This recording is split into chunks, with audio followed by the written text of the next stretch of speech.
Hi, welcome to the Jack and Ian show. I'm Jack Laughlin. Unfortunately, today, Ian Napetian cannot join us, but to make up for it, we have brought on two guests from the On the Prowl podcast from my hometown of Memphis, Tennessee. Cannot be more excited to have both Robert and Rami on with us today. How are y'all doing?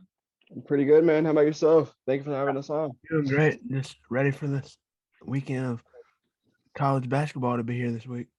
Oh, yeah. No, college basketball is starting. We'll get into that a little later, but right now it's Sunday, meaning yesterday we got to watch a lot of college football, and y'all's school got a big win over SMU. How y'all feeling after that one?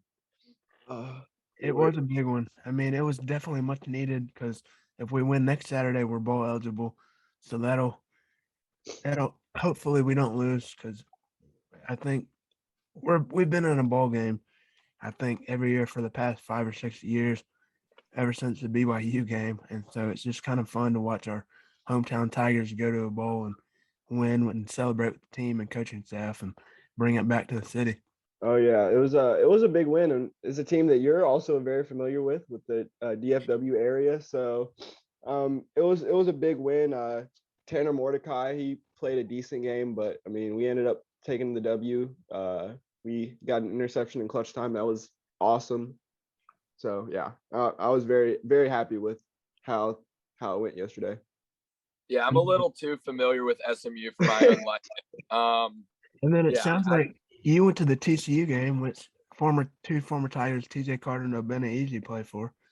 That's true. Yeah. So they've been pretty good. TJ Carter, that we've moved him back to safety. I remember him being just an awesome corner. I wish we moved him back there, but that was a big win for us yesterday against the Bears of Waco. So yeah, that was definitely a fun game. Y'all mentioned it though. So y'all are close to bowl eligible.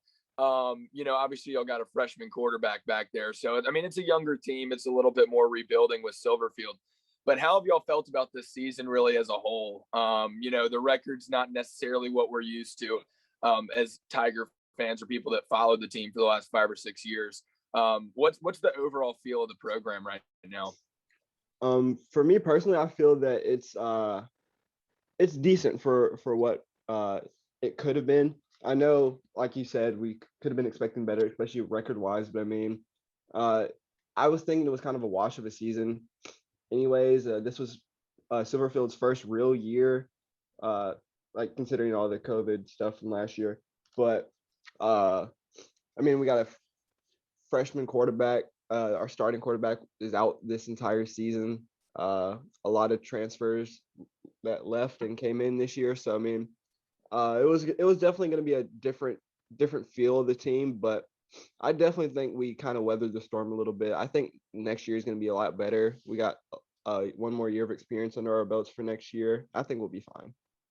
Yeah, like Raymond said. I mean, it's definitely a different feel because when most of the guys that Norvell had here with him when he was the head coach, it felt like a one-loss program, and we also had those undefeated seasons. But it's kind of odd to look on the TV or look on the schedule and it's a 4-4. But I mean, it's what it is, and not every year we can go to the conference championship, so it's fine. It's just we sit back, rebuild, watch film, learn about it, and then we come back next year and be stronger. And Silverfield should much more have a stronger. What's a good way to put it? I guess he would have because Raymond mentioned this is his real first year with crowds and fans and student sections, but it'll just be a good feeling next year for him because he'll be more comfortable with the crowds and his players, and it'll be a much more bigger selection of his recruits. So it'll be a good way for him to just rebuild the program back to a winning Memphis Tiger football team. Oh, absolutely. Silverfield, when he was picked, he was a big players coach. All the players loved him. Fans were really happy that he was picked. I remember at the time. What's the feeling about Silverfield within that program right now? Obviously, with the season where you're 500, there's a chance you go to a bowl game, but there's also that chance that you don't. If y'all don't make it to a bowl game, does that change how you look at Silverfield? What are your thoughts on him? I like him as a coach. He's a great guy. He he was a good guest. We had the chance to interview him on the Prowl podcast show, and so that Right. was a great interview that went well. But other than that, I just think he is very smart at football and football IQ. He knows what guys he wants around him based off his staff, and he knows what type of players he wants an offense to run. So it's just very interesting to see as a new head coach who has never been a head coach get to run a young program like this. And that's why I don't think his time in Memphis is going to be short. I think he has at least a few more seasons. Like by few, I mean like 4 to 5 plus, but not. I don't think it'll be the end of this season. I I'd be really shocked if it was this year. I I definitely think that it's this season at least. I think it's fine because you brought up a really good point. The players coach aspect of Ryan Silverfield. Last year, I mean no, 2019 when we went to the Cotton Bowl and Norvell wasn't the coach because that was Silverfield's first game. You could see all the fans, players just rallying around Coach Silverfield, Coach Silverfield in his coaching debut. So I mean, I definitely think that's important. I definitely think that the on-field product is great, but that is enhanced when you're actually playing for somebody who you like, you care for, you respect, you like love playing for, you know? So I definitely think that this season is it's gonna be fine. I do expect us to go to a bowl game, so I mean I'm not necessarily coming from the perspective of if we don't if we don't go to the bowl game. I'm sorry. But yeah, I definitely think that at least for this season that I think the overall feeling for Coach Silverfield is still going to be pretty positive, I'd say. Yeah. No, I Yeah, get what you mean. as Go, well go as ahead, Robert. oh, sorry, I wanted to just piggyback off of Ramy. Yeah, the moment he got hired, he had said, "Memphis is my dream job. This is where I want to be a head coach at, and build my staff around and family around." But he had also mentioned that Memphis was a dream job for him, and I definitely believe that because Memphis had gone through some great head coaches with Fuente, Norvell, and now Silverfield, and I think Silverfield will be the one to keep this job forever. Basically, I don't think it'll be you're here for 4 years, goes and takes a SEC job, like or not like anyone, but just like leave the program to take another school job. I think Silverfield is the man for the job, and I think he'll be here for years. Yeah. And when he got hired that day, the whole team they went crazy when he walked in that locker room. They jumped around him, had a party. It Yeah. was a fun time for that Tiger team that day. Yeah, I remember all that happening. I mean, I would have been back in Memphis at the time, and I remember personally being excited about Silverfield. I thought, obviously, I still care about the Tigers. I want them to do well. Right. I pull for him in the AAC. I mean, I was excited that he was named the head coach because all the players loved him, meaning he was doing something right. It felt like, and so that there was just so much excitement over the program when he took over. I mentioned how I pull for the Tigers within the AAC, and there's now a lot of questions around the way conferences look, and with all the conference realignment that happened with the Big 12. Now you have teams like Cincinnati, UCF, and Houston that are now leaving the AAC. Big 12 adding those schools. You got Texas, Oklahoma going to the SEC. What do y'all think? First, we'll talk about realignment, I guess, as a whole in a second. But what do y'all think realignment means for Memphis in the immediate and both in the future? Well, first, this is like kind of off topic, but I do have a question for you as a TCU student. How do you feel about Gary Patterson? Because I mean, Oh longest yeah. tenured coach. I did want to ask that before I got into my answer. I just was Oh wondering. no. That's a good question. I feel pretty good about it. I feel like it could have been a little more elegant in terms of the way it happened. I feel like we a good way of putting it is Gary Patterson made this program. Without Gary Patterson, TCU football would be absolutely nothing. There'd be no chance we'd be in the Big 12. First off, there's a reason he has a statue outside the stadium, and he earned that 100%. Oh, yeah. The issue is not what he did in the first really 16 or so years. It's more of what the last 4 years have looked like. Last 4 years, they've been a bunch of 7-8 win seasons. Right now, until yesterday, we were 3-5. Now 4-5, but 3-5 is really bad for the Big 12. That's a really bad record, with one win over Texas Tech and we lost to SMU. We've lost to Kansas State, a bunch of just losses that should have been wins. And so it kind of felt like it was time for both to kind of part ways, because it felt like the program just got so stale, because I think he'd been there for too long. Yeah. And I think it kind of came to a natural end. And obviously we're extremely grateful for all Gary Patterson did, but it was kind of time to move on. And especially now, it feels like there are so many good candidates out there to take this job. I think TCU is a really good job. They've got pro level facilities in a big major market in Texas, which is a very fertile recruiting ground.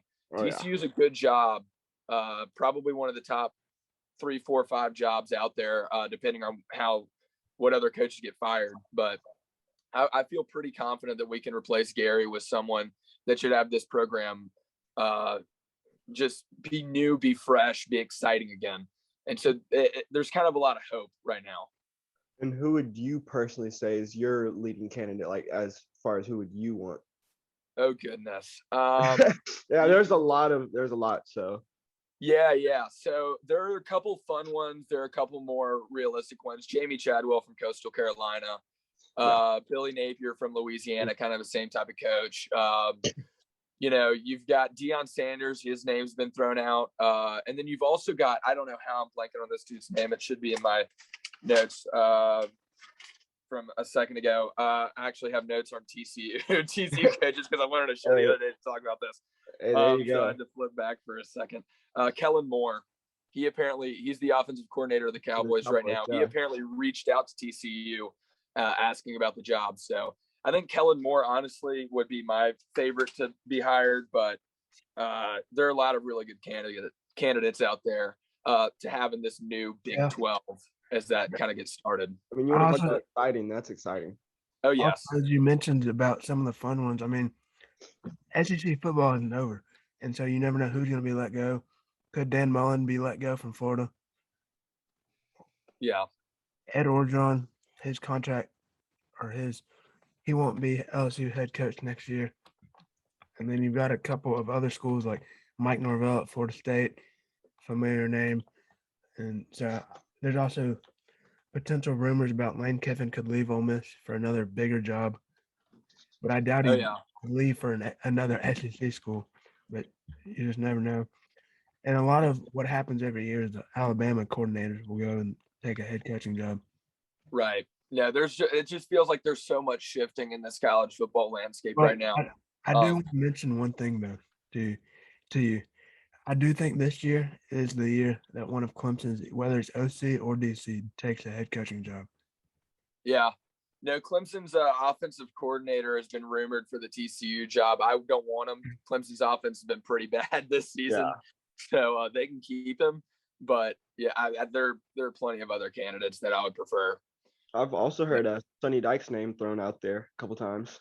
Yeah, no, Sonny Dykes, when it first was announced, he was named kind of the front runner for the job until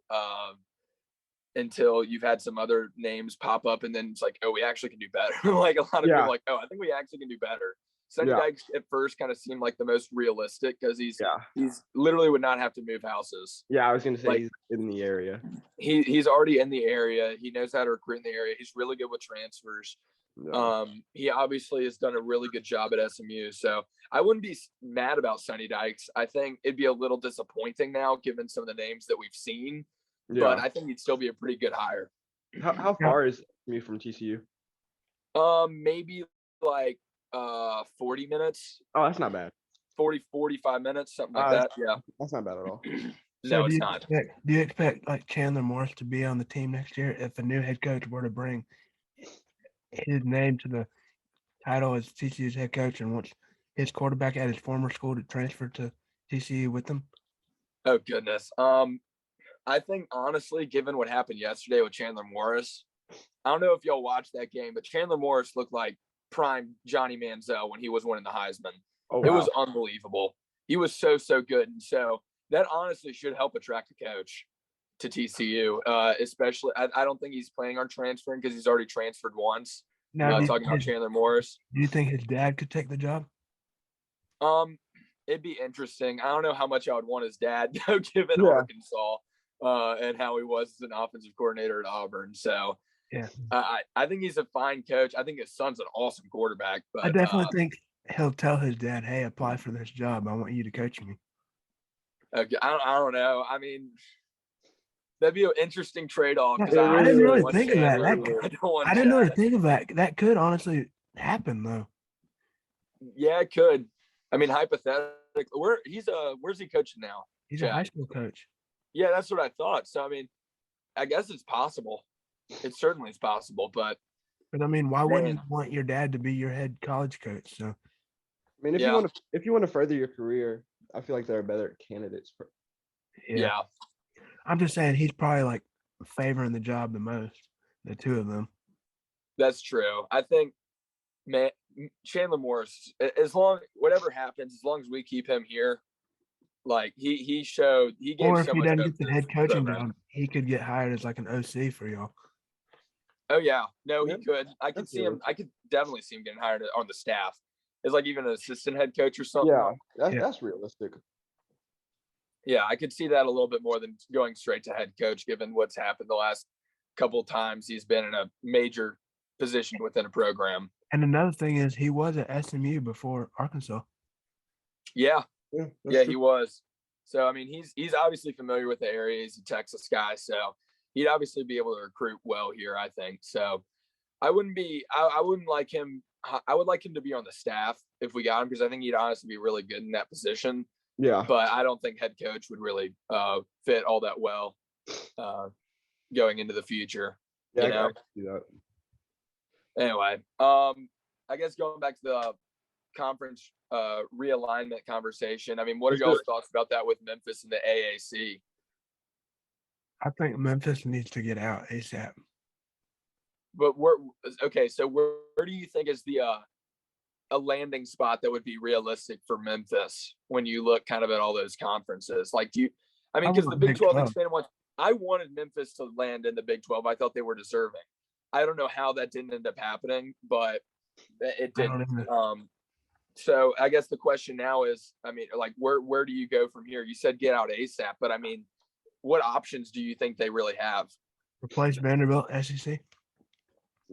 If that were realistic, that'd be great.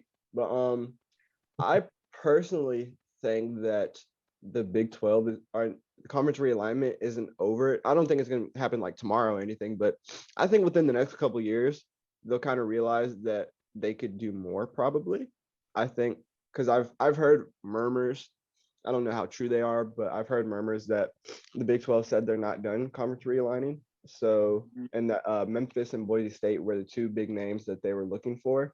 So I do think that is still in the realm of possibility. Which, if that were the case, then I would love it because I definitely think that the Big 12 would be great and realistic at the same time. So, that's what my personal thought is, that we will actually land up in the Big 12 within the next couple of years, but I still think we deserve it now. So, yeah, no, I agree with you on that. I think that the Big 12 probably will in a few years. At first, when they first said they were going to expand, I didn't think it'd be 4. I thought it'd be 6. Me too. I thought they'd be trying to get to an even 14, 16 teams instead of getting to 12. Yeah. Just from a pure revenue standpoint. So I wouldn't be shocked if they add 2 more teams, even if it's like even SMU and Memphis, if they can't get Boise State to leave. So I was thinking SMU was another pretty deserving one, but I know that being close to TCU probably didn't help. Yeah, the issue with SMU was more just recruiting and just splitting just splitting kind of the DFW area. It's obviously a really massive market, but SMU, honestly, they kind of claim Dallas is their thing, but there aren't many SMU fans in Dallas. SMU is kind of like scattered all over the place. But TCU is a little bit more centered in Fort Worth, it feels like. And Yeah. so, it does feel like TCU has a bigger draw in terms of attendance, facilities, all that stuff. That TCU is definitely a better probably program. Yeah. But at the same time, when you're looking at the Big 12 and what their options are in adding teams, SMU, at least in my mind, kind of becomes more and more realistic of an ad. Yeah. I mean, Along with Memphis. They are a pretty wealthy school. Yeah. So I think that helps. And like you said, they are in a bigger market, but the competition between that and TCU probably was a drawback, because at least recently they've been a pretty decent program, I'd say. Jack, I wanted right. to ask you a off-topic question real quick. Yeah. Oh boy. So you're from Memphis, obviously, and you go to TCU. Do you see any Desmond Bain Grizzlies jerseys around campus? Oh yeah. No, you see the Desmond Bain stuff a good bit. Grizzly jerseys or just TCU? Kind of both. Yeah, you kind of got a little bit of both. Desmond Bain, he was at a football game. I think he was at the SMU or Cal game for football. And they like showed him on the screen at the game or whatever. He's definitely a big name here. He meant so much to the basketball program. Was absolutely awesome in his time here. Now, obviously, is having a fantastic season with the Grizzlies. He seems to get better every year. I guess from last year to this year, he's gotten infinitely better. And Automatic so, three-point shooter. What? Automatic 3-point shooter. Oh yeah, and not even that. He's expanded his game so much in terms of being able to just to get to the bucket or being able to pull up from that mid range. I mean, he's been awesome. But yeah, I mean, around TCU, people here definitely love him. He's super involved in TCU athletics still. He'll come back, like he'll be back on campus every once in a while when he can make it. So people here definitely love Desmond Bain, for sure. Good. For sure. Yeah, he goes down to Tiger football games and he hangs out with Jaron down there, and it's always fun together. Yeah. I heard all those all those guys are always down there. Bain was awesome in college here. Yeah. College basketball is also around the corner. Y'all should have a very fun season this year. We should be if it all goes right. Yeah. So what's the feeling about that? Are y'all anxious, nervous? Are y'all excited, hopeful? I mean, the thing is, it feels like there's so much pressure to be like a Final Four level team that it might not be as fun if y'all don't get there. But man, is this team talented? How are y'all feeling about it?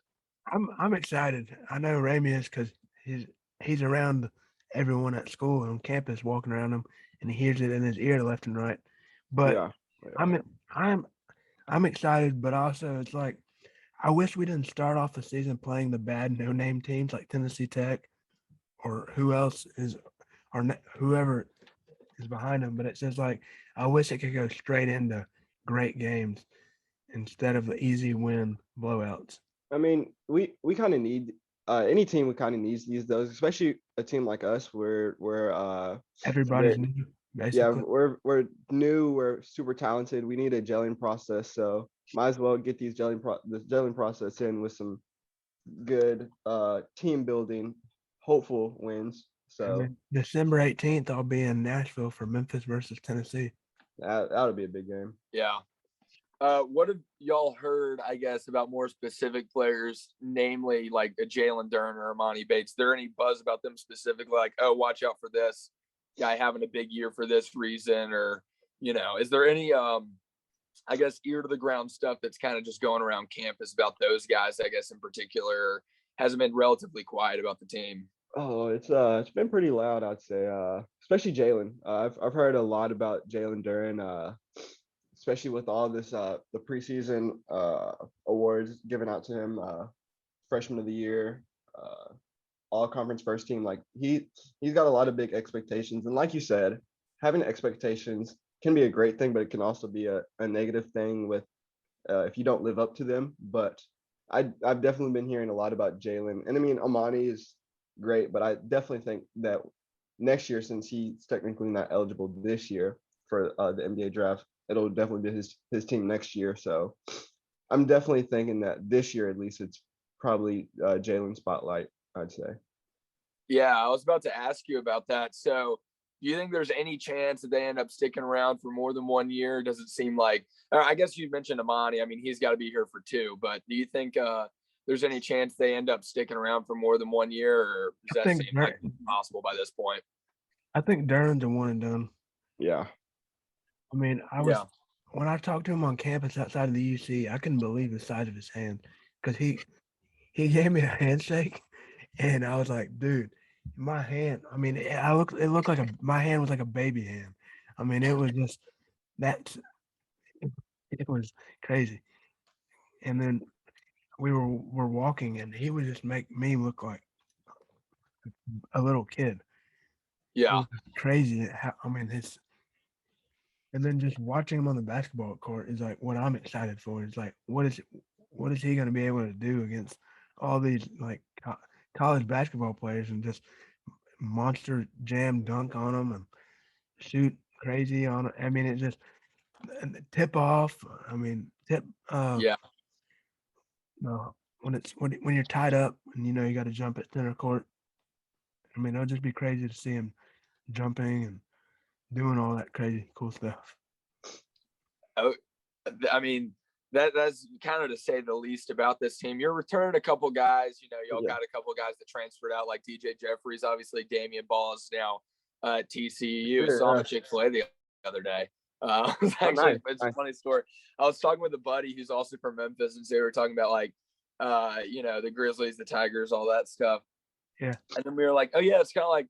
Then it came up like with TCU stuff, and we're like, oh yeah, it's kind of like crazy. Damian Ball's here. And right as we say that, we just see him walk around the corner.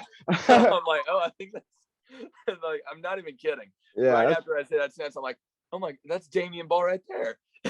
Wow. Oh, it is, yeah. You not talk to him, or did he hear y'all? No, I don't think so. Because I mean, we were about to. I think I had a class in like a second, so I was like, if I end up talking to him, there's no way I make it.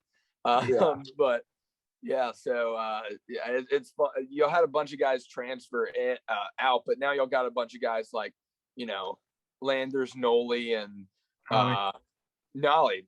I've been away for too long. Landers, Nolly, and you know, y'all still got Lester there, right? Y'all know y'all got a couple guys that are returning that should be, you know, just able to be plug and play by this point because of they've now been with the program for a year or two. Do y'all think any of those guys could take a step forward? I remember especially like Lester. When he first came in, he was a really highly ranked recruit, had NBA aspirations. Do you think that's a possibility for a guy like him? I do. He's another great, amazing defensive player. He plays the defensive well. Kind of reminds you of that Tony Allen grit and grind defense. He's just always in your ear, never getting away from the guy with the ball, and he's just always right there in your face and in your area. And you don't want him there, but he's always there, just in your zone. And then you've also got, like you mentioned, some other guys coming in. But I do think this is Lester's good year because, I mean, I think this year after all these top commits with Dern and Bates, I do think guys will declare for the draft.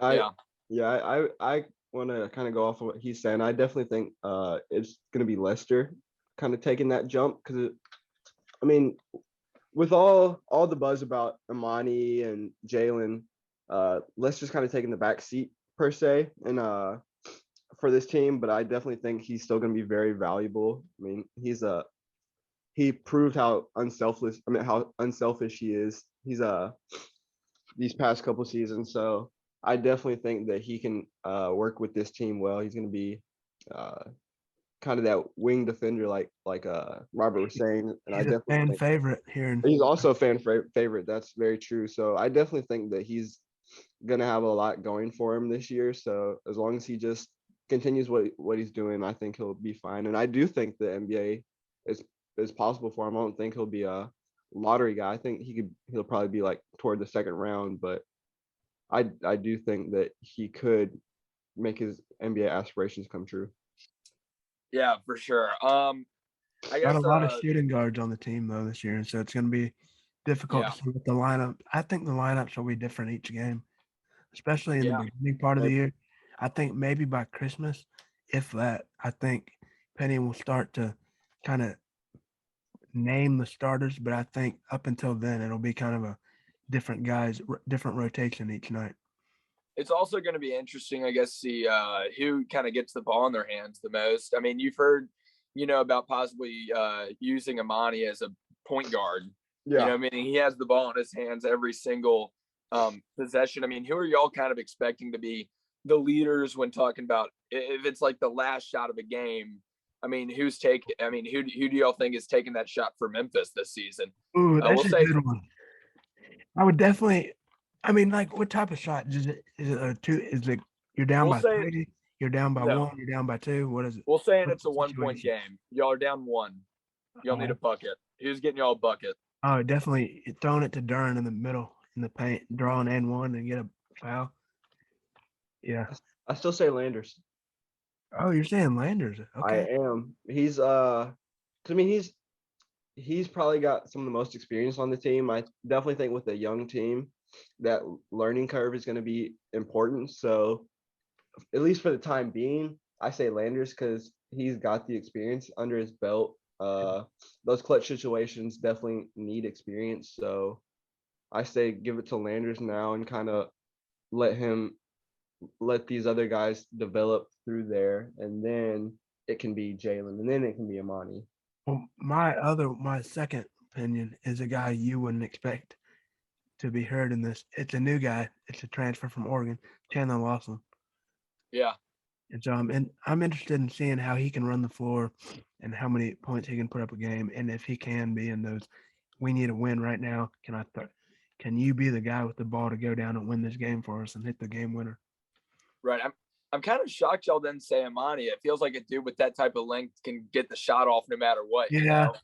I mean, just him being able to create. You just go ISO with him. I mean, I can't imagine he at least doesn't get the shot off.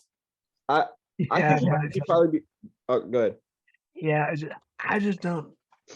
He's so young, not just age, but it just in the uniform, and so it's just he's never been in a college basketball atmosphere like for instance that Houston one where we needed to hit the game winner. But I just think, I mean, now we're all obviously not gonna know who the guy will be, but Penny will pick it out. But I think Penny will let Amani do it. But I think it'll be kind of a throw it to whoever you want, and they all trust each other. And yeah, to the point you were making about his length, I think his ability to play make and using his length, I definitely think he'll be like the inbound guy per se. So like let's just say after timeout, so take it from out of bounds, he can kind of see who's getting open. If someone needs to lob it up, I definitely think he can be utilized in that role. He'll be important to the play on 100%, but I could definitely see that being used. I expect Alo to be the inbounds guy, throwing it to either Duran, Bates, or one of the guards. He's just so small that if someone gets their hand up, that's what my thought process is. Yeah, but if he chunks it in the air, Duran will pick it up. He picks up anything in his area. Not if it gets deflected. That's true. Yeah, that'd be the worry with. Or I guess he could throw it off their ankle. Lomax. If he needed to. Yeah, it's true. Some other stuff recently in the sports world. This is more kind of a conversation at large, not necessarily centered on Memphis, though it could include them. Cincinnati kind of, some people think rightfully got pushed back. Some people think wrongfully pushed back in the college football playoff rankings. What are y'all thoughts on that and what that means for group of 5 schools and their chances of ever making the college football playoff when that's just the top 4 teams in the country? Well, the new AP poll just came out, and they are ranked 2. Alabama's 3. So, I don't know. I mean, see, I'm biased because I'm a Memphis fan, and Memphis is obviously in the same conference. So I just don't want – every Saturday I'm like, I wish this could be the day they take their first loss for talking about Cincinnati. I just don't want them to do good. I personally would disagree. I want them to succeed because I think it looks better for the conference as a whole. I think they were wrongfully pushed back. I mean that Notre Dame win. I know people have their things about Notre Dame being an overrated team, yada yada yada, but you're still going to South Bend in that atmosphere and winning a pretty convincing game. I mean, I don't think that game was necessarily close. I think Cincinnati kind of had it from the jump. Desmond Ritter did what he said he was going to do, silence that crowd early. Um, I can't see many teams doing that. I think that uh, Desmond Ritter and that team has shown many times that they are deserving of being a top four team. I mean, and here's my thing: you play who you're scheduled to play. I'm a believer that uh, any team can beat any team any given day. So they go out and win their games, and I think they're deserving of a top four uh, berth in the college football playoff. Yeah.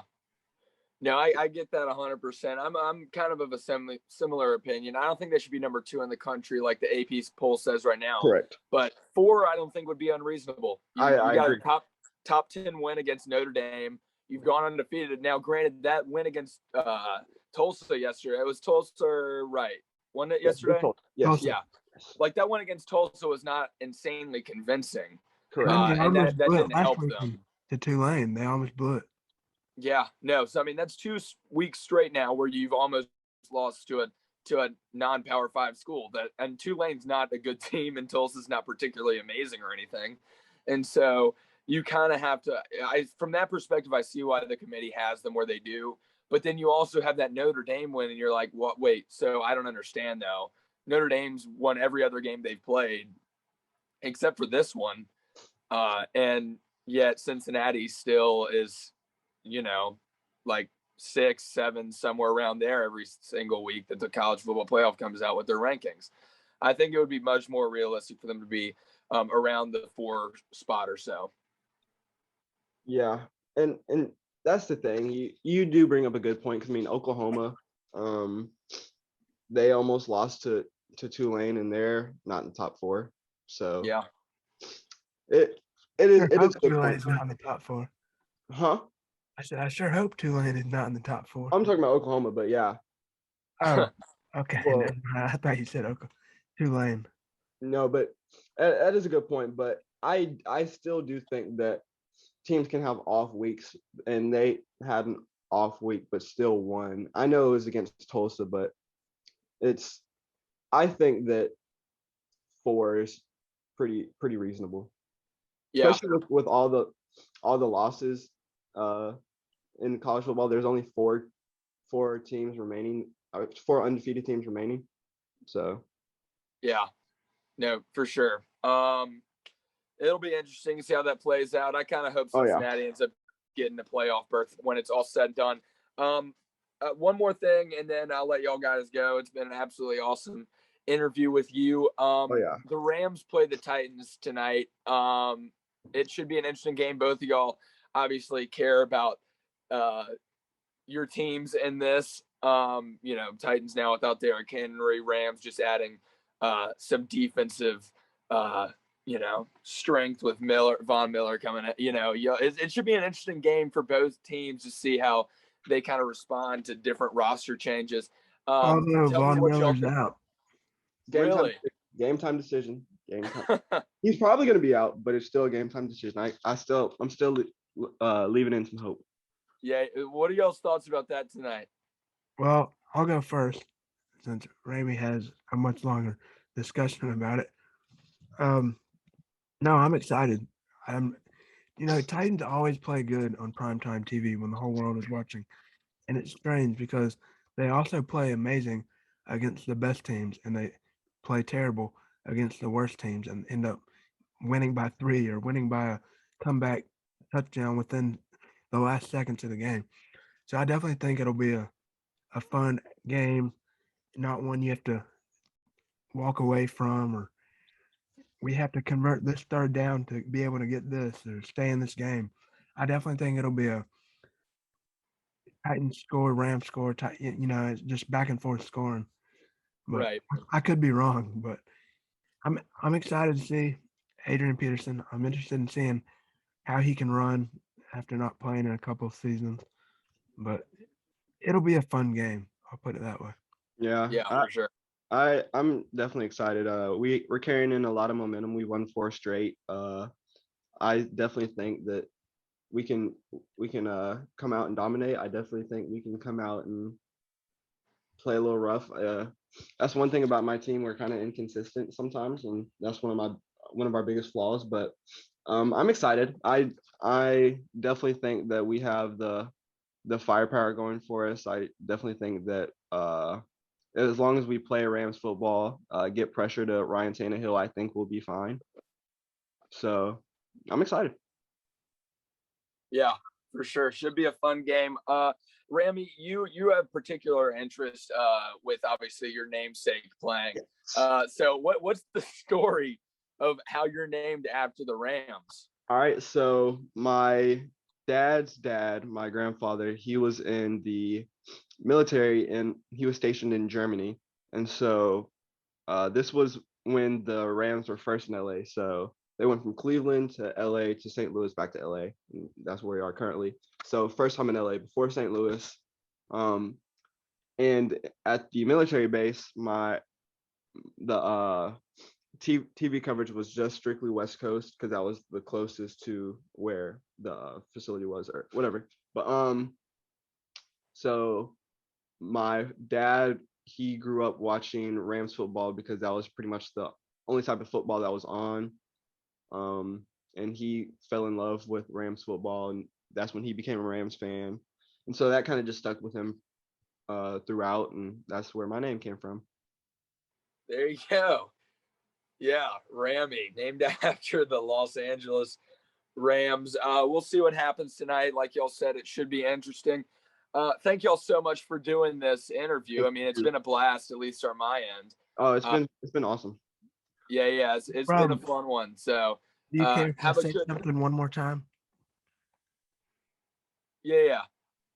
For those of you that are listening to Jack and Ian show, we appreciate Jack and Ian for having us on this episode with us. Oh yeah.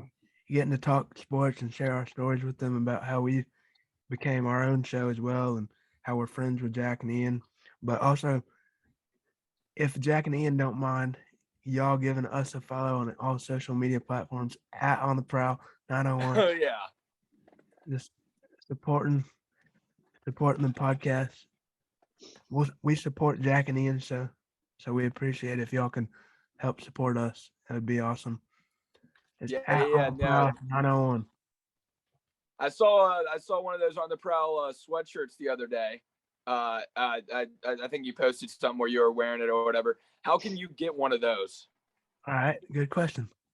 Oh, and by the way, I thought you were about to say you saw one on campus. I was like, okay, dang. No. I did not see one here, although that'd be pretty cool if I did. I would immediately send you a picture. But yeah, how do you get one of those so I can rock it around campus? Yeah, I need another sweatshirt. You can go in at On the Prowl 901 Instagram, Twitter, or Facebook, or you can go to either one of our personal Instagram, and it's either way. It's in the link in our bio. Click the Linktree link and click the merch tab, and there you'll go. Absolutely. All right. Thank y'all so much. Thank you. Y'all can check these two dudes out at On the Prowl podcast. Where can they find y'all guys? SoundCloud, Spotify, Apple Podcast, everything. Google All Podcast. Right. I'm sure every podcast app.